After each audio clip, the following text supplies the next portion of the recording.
Call your dad. Say, Mama. Was that we had no power and we couldn't do anything. And you just flat out said that the only power we've got is the power to vote and the power to be, you did say the power to be active, to be that. An organization. Yeah. Well, Seth, let me tell you what I heard driving home from work today. Oh, Now, I've heard this stuff from Glenn Beck and crap, people like that. Mm-hmm. But who I thought was definitely right-wing and nutsy, but reasonable, kind of reasonable. And he was saying, okay, the government did this and that. Now, my question today is, and I've gotten to this point, I have to ask this question. Right. When are we going to get in the streets? Yeah, you heard a Republican say that. I already addressed that they can't win, that they've got nothing, that the spirit of their movement is based on anger, and it's based on selfishness, and it's based on hatred, and that it doesn't have anything to do with love for your fellow man, which is the only thing that prompts true public resistance to oppression. That's the only thing that works. I realize that. But what if he's saying, this is a guy who has some influence, and there are other people that talk like this, okay. And you know that. All right. And he's saying, we get into the streets to protest, not to protest, but maybe to actually, he said, get our guns out. Okay. This is America? What are we talking about? That would be great if they did that. What are you talking about? Because they ripped themselves apart. They would. You got to understand. You've got a situation where you have people that are a part of the moneyed class and the elite already, who are upset. First of all, for illusory reasons, because they are in the position of power that they're already in. But they don't have. Let me finish what I'm saying. But they don't have. Let me finish. Go. Okay. I've let you talk a lot, and I have. That's because my points take a while to make. I get your point before we hardly get started. Oh, okay. What's my point, Mom? Exactly. Go ahead. Yeah. The point is that they're part of that they're part of that elite group already. And if they get out in the streets with their guns and their bullshit of insurrection and crap, the people that really have the power, that mostly support, almost exclusively support their interests, in order to support the system of the people that aren't in the streets supporting their interests, will take those people apart and put them in jail. And they'll get beat by their own system. And that's fantastic. Can I say something? Yeah, sure, go ahead. The irony of the past 20 years, or 30 years since Reagan years, is that the people you're talking about that would get into the streets are not fighting for the moneyed elite, per se. The people They are talking tools of the moneyed elite. They are blue-collar people who don't make much money. That's not true. They are, oh yeah, they are. No. They are people who are fighting against their own interests, and the Democrats have not been able to make a case. Well, they'll never make a case for people who are ideologically opposed to everything that Democrats stand for. Are you kidding? The Democrats haven't made a case for it since Bill Clinton. He didn't even make a good case for it. Oh, yeah, he did. He stood up. No, he did a decent job of that, but the Democrats didn't do a damn thing. When the Republicans wanted to make this big charge on Medicare, Bill Clinton stood up and said, that's the line. No, we don't do it. And he made a case for it, and the American people stood behind him. Okay. And when George Bush, right at the beginning of the second term, wanted to privatize Social Security, yeah. the Democratic Congress and made a case. And American people said, crap!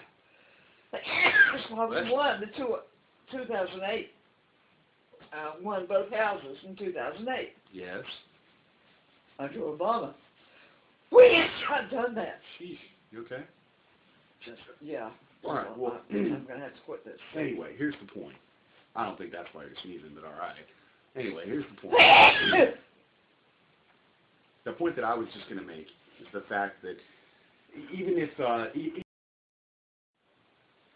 Okay, you want to know what I want you to accept? I want you to accept the fact that as long as you look for leadership in this country from political leaders who aren't leaders, who are followers of the masses, as long as you look to them for leadership, your mind will be cloudy and you won't understand how you actually achieve change in this country, because change does not come from the top down. It only comes from one place. Okay, stop. But I'm not done. No, stop on that issue. You've got 5 minutes. You said 5. That was 30 seconds. But I have to answer those things. I'm not looking for leadership. I'm expecting leadership. And That's the leadership same. here. No, stop. What are you You're kidding right. me? Stop. You're right. I am totally disillusioned. I do not expect leadership anymore. I should expect leadership. No, you shouldn't. That's the problem. All right, fine, go. That's the problem.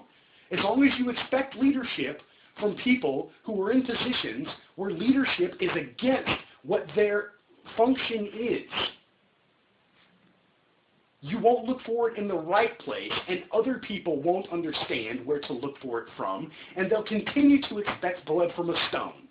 And they will never get it until you and everyone else realizes that the only way to achieve change is from the bottom up. Change cannot happen because people will not know how to achieve it. We talked earlier about the 60s, about the way that you said there were tons, we had this thing, and the American people still didn't go along, we didn't get the change that we wanted, and blah, blah, blah. Well, I told you why that was. They didn't know how to get it. You had a strip of people that wanted to do it this way that involved violence, which never works, so didn't get it. You had a strip of people, a huge strip, the other side, the biggest strip, was the counterculture, that hippie movement that just said, oh, we'll live a different way, which within this structure in our society was not going to happen until they lost all that energy. And then you have the smallest group, the people that did the free speech movement at Berkeley, before there was that mass movement of what became hippies and all that kind of things to California. You have those people who fought for those rights, who understood that it was about sitting down, that it was about throwing yourself on the levers and in the wheels and on the gears, and that was the only way that it would work, and that way is civil disobedience and nonviolent resistance. That's how you stop oppression and achieve what you want. And you had those people. And the way that they achieved their goals was not looking to leaders. They achieved their goals by looking to themselves and looking to the people around them. That's how they got the change they wanted. The civil rights, they didn't achieve what they wanted from leaders. Leaders caught to them, came to them only when they put so much pressure on the system and on the people and on public opinion of the United States that they had to respond. That was a reaction to what was being done at the grassroots level. It was not led upon. No one led on that. That happened as a reaction. Leaders respond. Leaders are followers of the people. They're not leaders of the people. And that's the point I was making. So as soon as you and everybody else starts looking to yourself and to the people around you to be the leaders, to lead the people in power and force them to goodness and righteousness and justice, equality, and all the things that are right and good and true, then it can't happen. That's what I'm saying. That's my point. That's what I didn't think you understood. That's what I don't think you understand. I hope now you do. If you don't, I won't be surprised. It's fine. I tried saying it earlier. But that's what I'm saying. That's one thing that I wanted you to understand. And everyone else in the whole freaking country, I'd like to understand that. No, I understand that, Seth. I lived through it. Well, there you go, Mom. The principles are still here today. It's just knowing how to achieve them. It's nonviolent resistance, and it's civil disobedience, and it's the willingness of people to care more about the people around them and the future at large for the people that come after them than they do about their own interests and the interests of the small group around them, usually their family, in the short term. Because it doesn't take that long when you are united against oppression and united for the rights that people as human beings in this country and throughout the world deserve by virtue of the fact that they are alive. Yes, sir. God or nature given, or both, however.